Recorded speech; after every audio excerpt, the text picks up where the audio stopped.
Okay, Trigun Stargaze is finally over. Really? This whole new iteration of Trigun is reached its conclusion, so let's talk about it. You may have seen some of my episode recaps.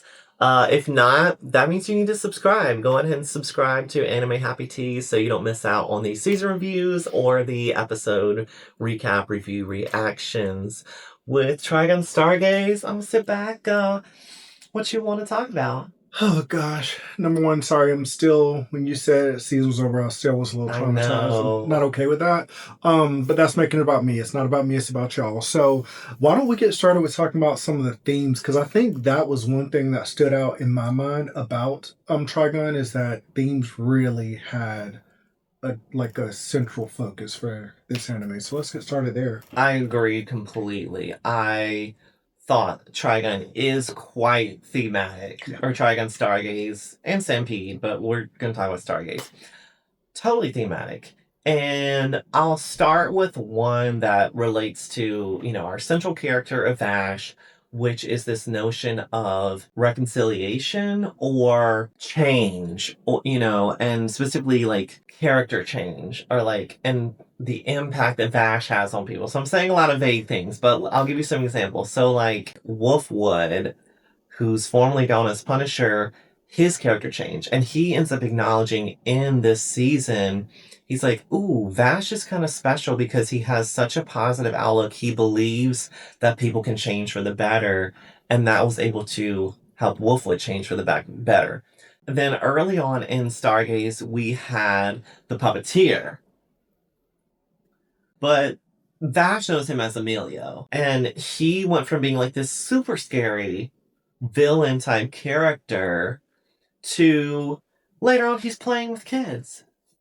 That was And so yeah, like we have this whole thing about people changing. I thought it was super cool that in fact the show, much later on in the season, you had Vash telling a story to the kids about everybody gets their own ticket. Mm. And I guess he learned that story from Rem, his mother figure. And so they're laying it out for us, the viewer, and the children in the show, being like, you are in control of your destiny. Mm-hmm. There can be all these outside forces, a main one perhaps being like loneliness. We'll get back to that. Also, your circumstances, also family dynamics, all these things that can push you in all these different directions. But you have your own ticket to choose where you go. And that's relevant because we have people changing their direction and moving towards reconciliation where they kind of get on the right side of things. And yes, that also happened with Mid Valley, where he was a super scary enemy at one point, and then later on he's teaching the kids, tell me, do. He's teaching the kids some music. So yeah, any thoughts on that? I think that's a really important thing about Trigon overall is the impact that Vash is making on all these people and the impact on change. But on the other side of that is he directly has a people impact. But I think one of the things that also was pronounced in this series was loneliness. Right. So let's get into that a little bit. Yes. And that does kind of relate to the plants in a way, but we'll get back to that too. Mm-hmm. It came up with Alindra, but the main one that loneliness ended up coming out with was Nye or Knives. It took us a long time to kind of realize that because even as a viewer, I was wrapped up in, oh, he just wants vengeance or he wants to, kill everybody. And that's what Trigun does a good job about is like, okay, on the surface level, it may seem like this, but what if you really try to sympathize? Mm-hmm. And that maybe is like a big overarching word as well as like sympathy or empathy. Yeah. Because like they were trying to, do we really understand plants? Yeah. Then even as a viewer, is like, have you really thought about what Nye is going through? Mm-hmm.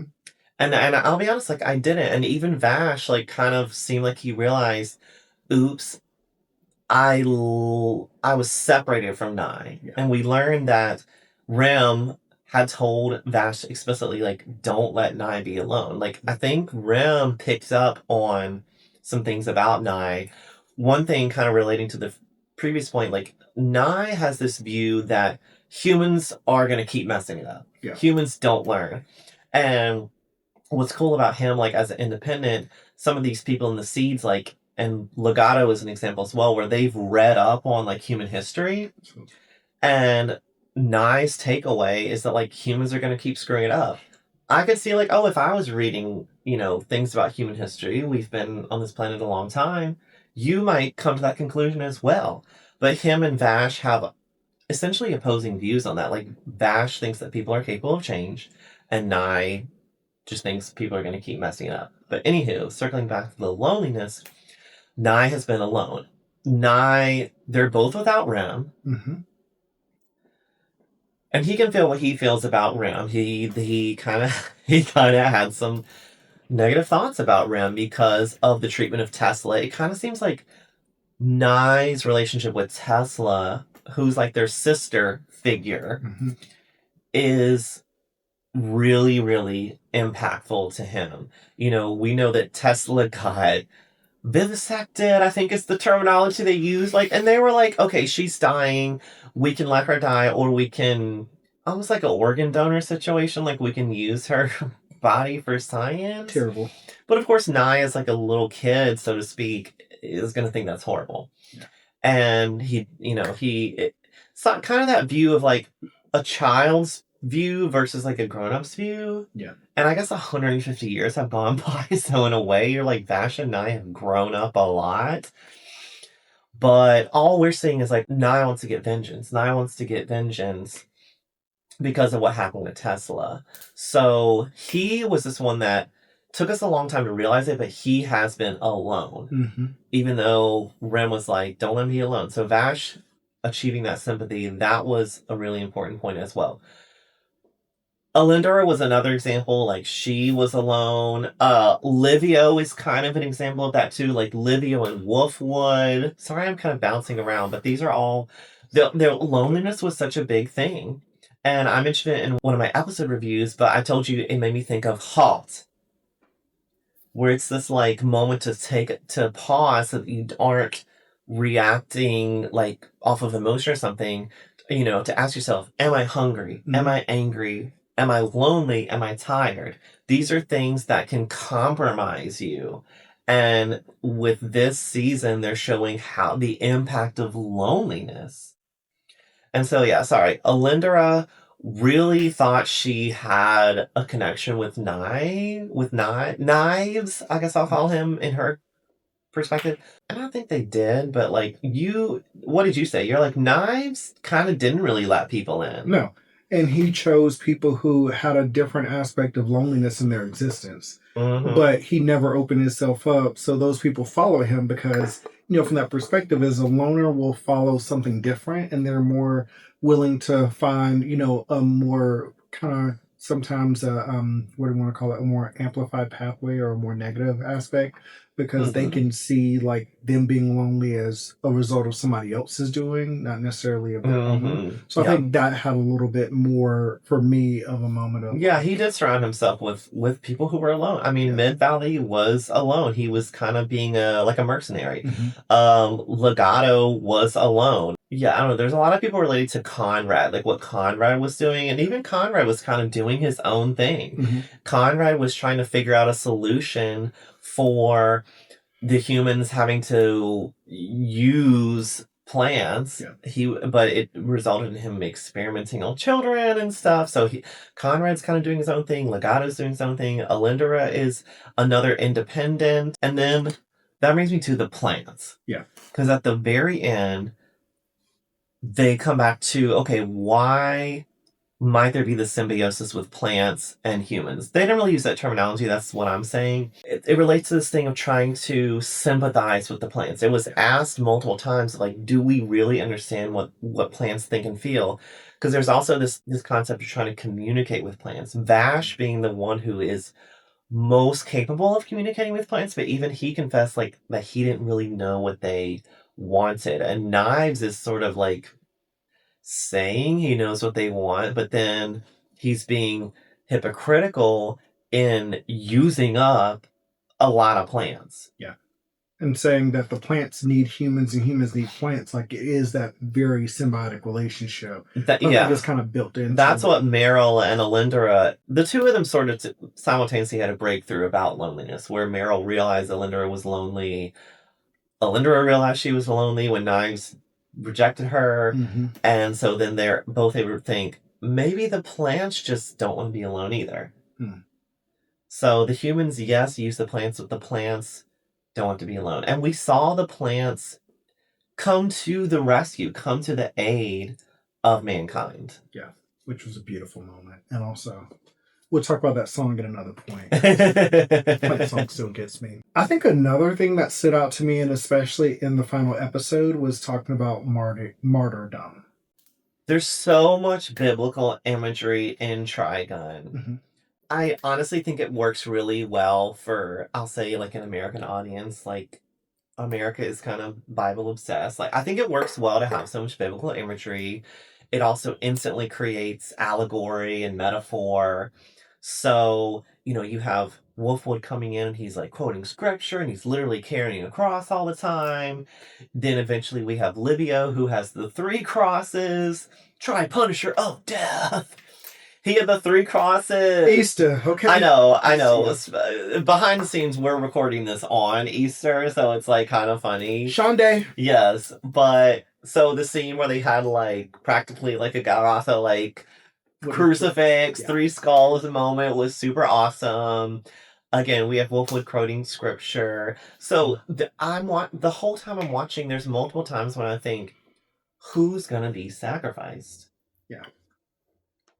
And to me, it was kind of surprising that it ended up being Nye. I kind of thought that was surprising. I don't know. I don't know who I necessarily thought it was going to be. I thought it was going to be Vash myself. I thought Vash was going to have It to kind of sacrifice seemed like it was going to be, yeah, because he didn't want anybody. He didn't want anybody to get hurt anymore. Yeah, he didn't want anybody to get hurt anymore. Exactly. Yeah, so. That kind of follows. But in fact, we learned that Nye didn't want Vash to hurt anymore. Yeah, which was definitely unexpected. I didn't expect the aspect of him worried about his well-being, but it's also like, in a way, I think Vash was trying to atone for the incident that happened. Yes, atonement is like the whole thing. Like, a lot of people have died, and like Vash takes a lot of blame, especially like early in the season. You think like Lost July, which is how season 1 ended, a whole city getting wiped out. Like, he is really carrying that with him. Nye has the thing with Tesla, like, and he's trying to figure out how to deal with that, and maybe that relates to an atonement piece. Nye ends up being a martyr, and like, we'll kind of get into it, but like, as independents, they touched on their abilities. And we didn't learn till later on that Vash, his ability is to take away, is what he says. So he's like an antimatter situation. Almost destruction in a way. Destruction, right. Whereas Nye is able to create. Which was so fascinating. So fascinating, which sets up this juxtaposition of life and death and being 2 sides of a coin, even though they're so opposite, and then being twins. Like, that's why I think Trigun is so brilliant. Their juxtapositions are brilliant. Their imagery is brilliant. The way they write it, present it is totally epic. Especially the music for me was like, that's what took it next level for me. The music does take it next level. Yeah. But to your point about the fact of like Nye being creation, like, what happened at the end of like, oh my gosh, now the planet can support life since. Right. Yeah. So that was an irony the whole time, where like Vash's ability is essentially destruction, and yet he is so fixated on trying to save everybody. Yep. And Nye's natural ability is creation, and yet he creates millions of knives to kill people, to hurt people. So I love that it finally flips around and Vash taps into his power, and he was gonna seem like he was gonna like, we're gonna both die together. Yeah. It like suck into the antimatter, like be like a total destruction moment. Um, that's not what ended up happening. Nye's like, no, you stay on. I really don't want you to hurt anymore. I have atoned completely. And Nye ends up being the martyr so that everyone else can be good. Mm-hmm. And then, yeah, they kind of fast forward a year or something, a month. I don't remember. And yeah, now they have water, they have flora. And it came They're, from yeah. nothing. And it was because of Nye. His power all along was creation. So, so beautiful. But I think to your point, Vash is like you mentioned Vash taking away. It's like he's absorbing all the negative that people have done, and that's his power is being able to take that. That I love that because yes, that relates to how he's helped people with their character transformations. Yeah.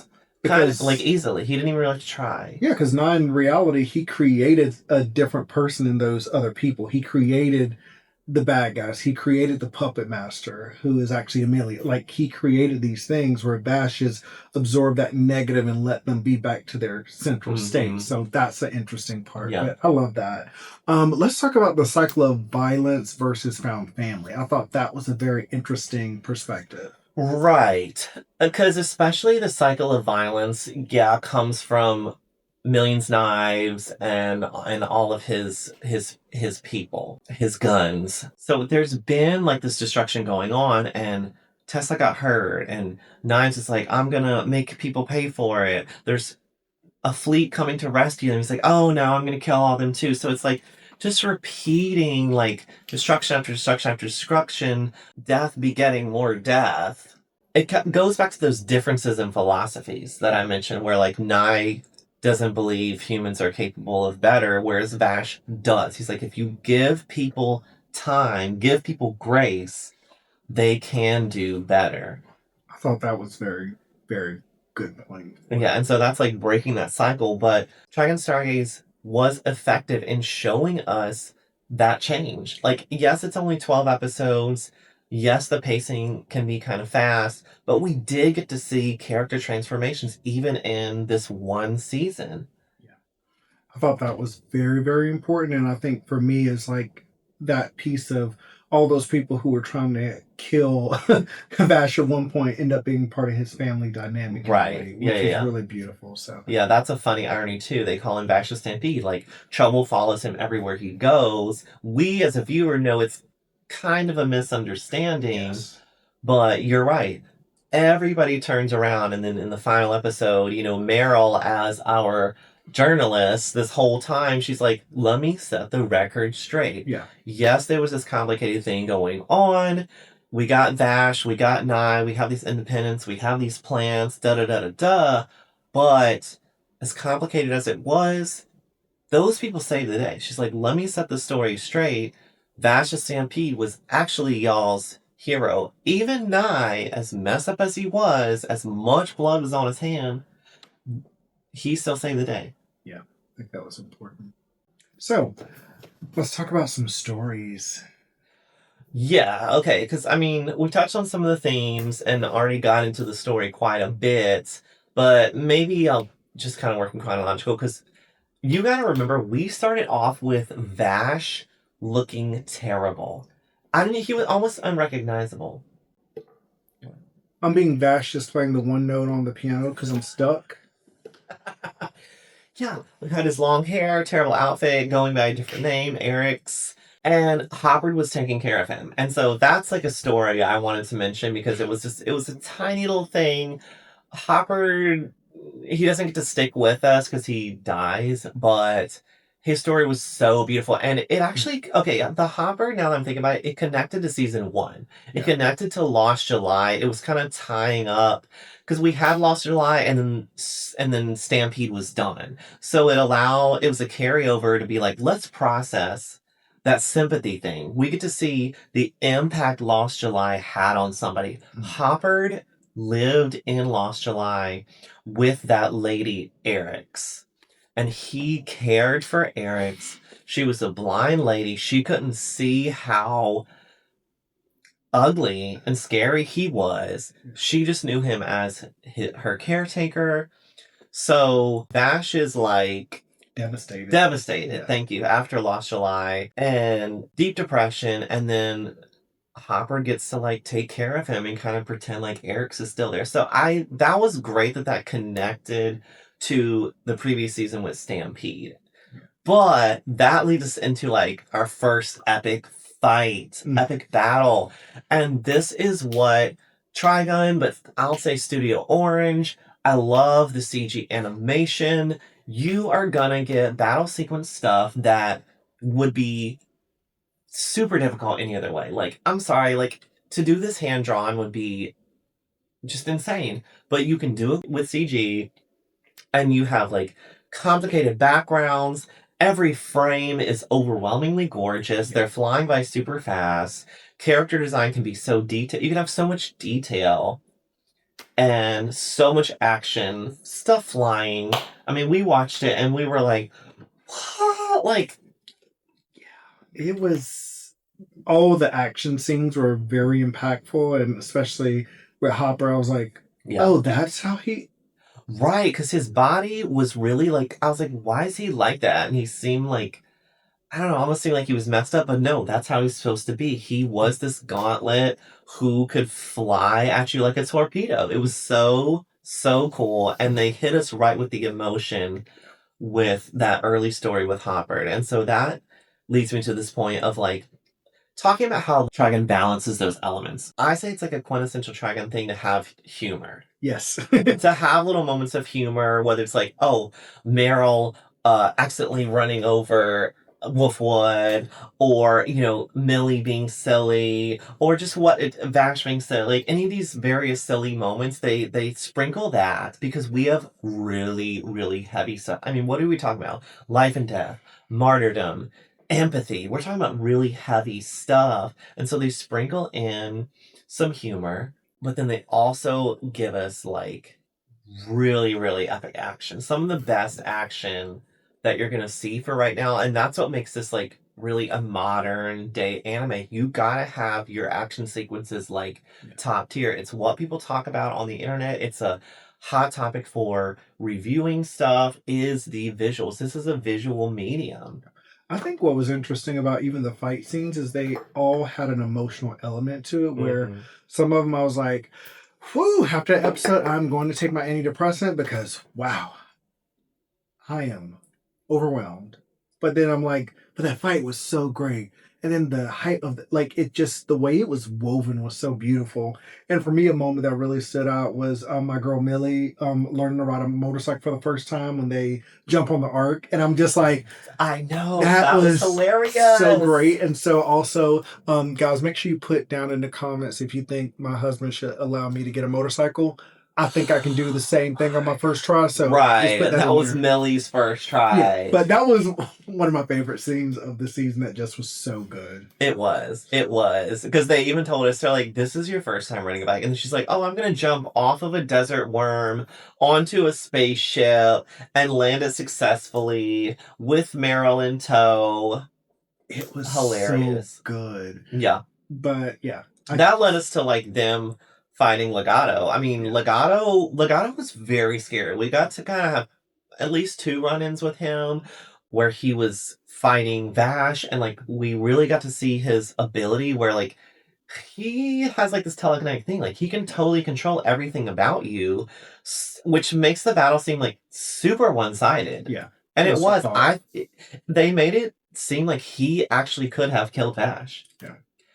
We come to find out he actually like worships Vash as like a deity along with Millions Knives. And was just trying to reunite him in reality. Yeah. So maybe he wasn't ever going to actually kill him, but like he could have. Yeah.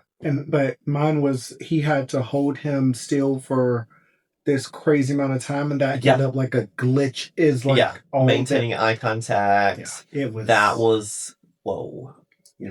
Dedication. The fight scenes, beautiful. The animation, overwhelmingly gorgeous. Like I can't give it enough praise. And the music. So we gotta circle back to the music, because also modern day anime, even in battle sequences, you gotta do the music right. I mean, yes, in like poignant conversational or emotional moments, of course, music's almost obvious. Getting the music right in battle sequences can be obvious, but it can also not work. It could fail. It could flop. It could distract. Yeah. But there were so many times when I thought this was like a battle opera. Even the way an episode might play out, and that's like from a direction standpoint, felt like opera. Yeah. And the music is absolutely part of that. And so then that the fact that the music specifically, they had a song of the plants. You and me, in season 1, we're like wondering about like, oh, this song that Vash and I were playing. Yeah. But then in this season, like we get the song of the plants, and now we've listened to the soundtrack. Yes. Highly recommend. Please do. And turns out that song of the plants is all throughout. Yeah. It's thematic, which is opera. That's like a Wagnerian opera is going to have these motives throughout.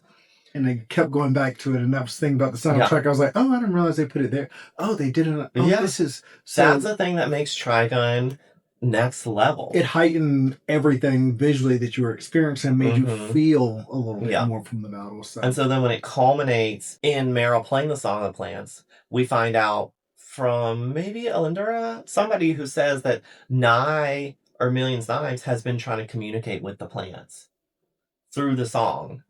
He wasn't successful. Because they don't like that rock and roll. But Meryl and Alindra being like, here's how it goes, girl. Which was so cute. And then they play, like, to make it literal, like, we're going to play the song. Some people might think it's lame. I thought that was really cool. Yeah. Because we've been hearing it the whole time. Nye's been playing it the whole time. It's been in the soundtrack.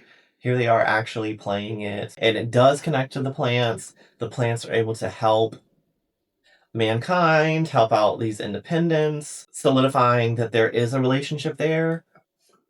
So that was really, really good. Yeah. So we've already kind of touched on some of the characters so far. Right. But let's go into them a little bit more. Let's talk about Meryl, our girl. Meryl is funny. I think she serves a function. She is a journalist. So it's sort of like almost like a fourth wall thing of like she's commenting on the story. Yeah. But it does have a relevant message of today to be like, let's get the story straight.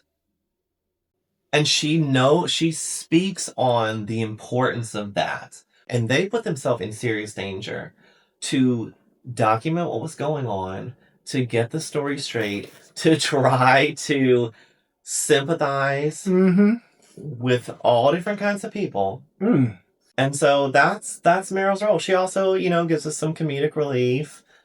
She was tagging along with Millie. We love Millie.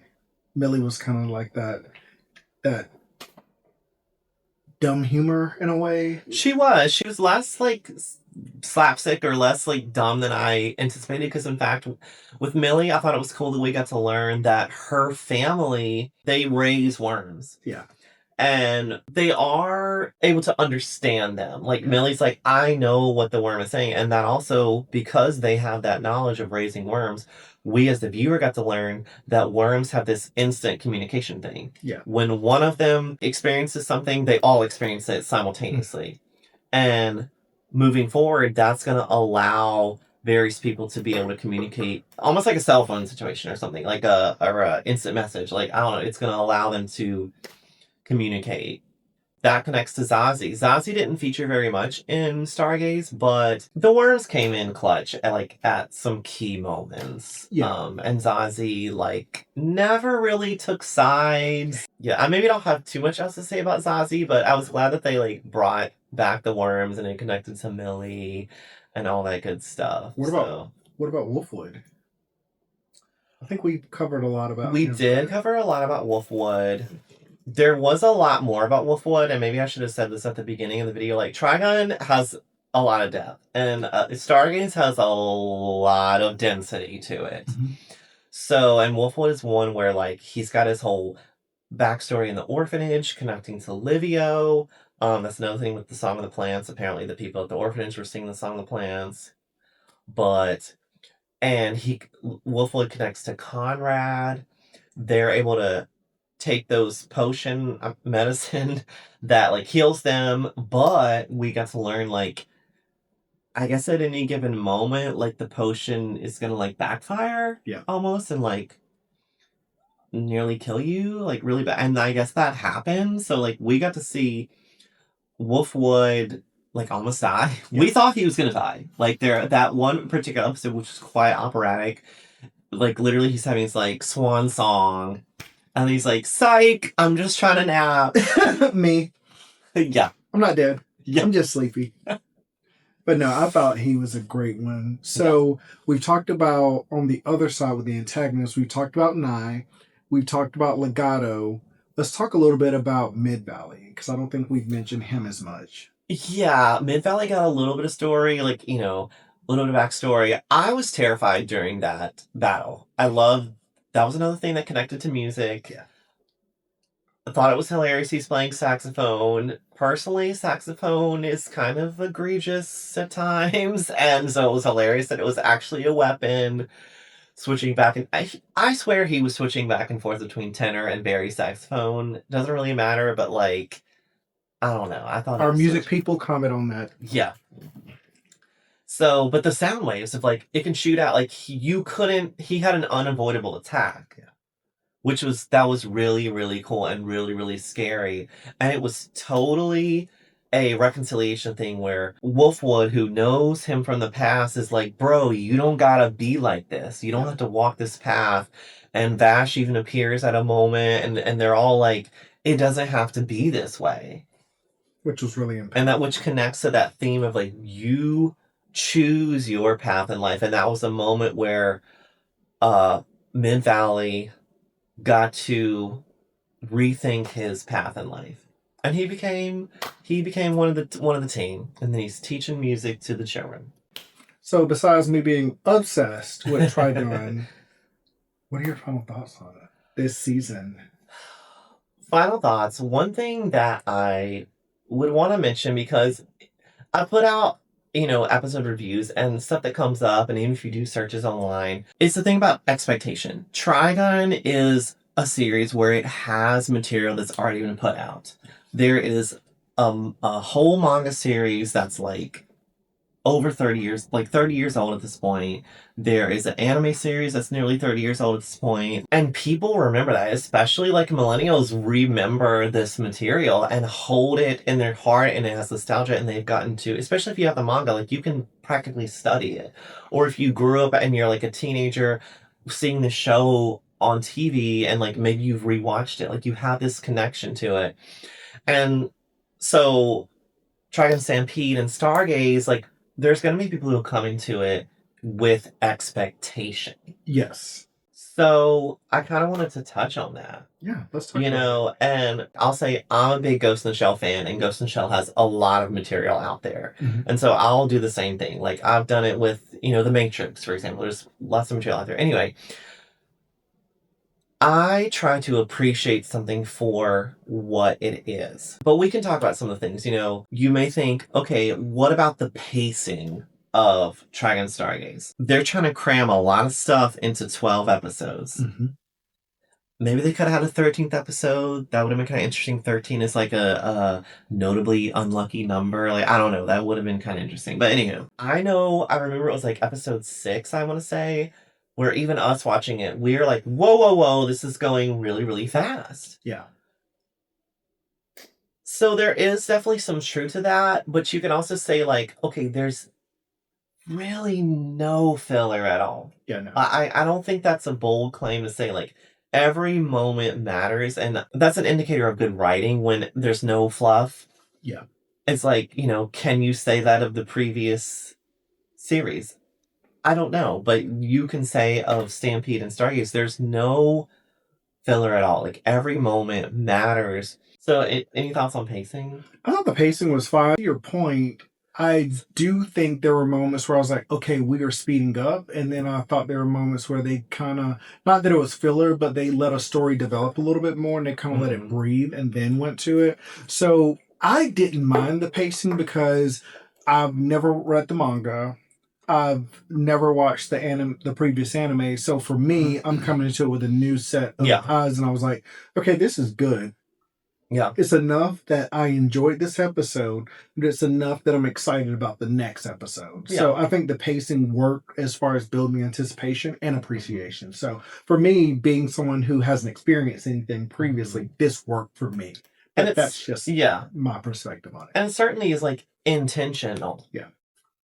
What they There's no meandering. We're not like, oh, we got to stretch this out because we want to have another season. We want to get ad revenue from another season. We're not. It's nothing like that. Yeah.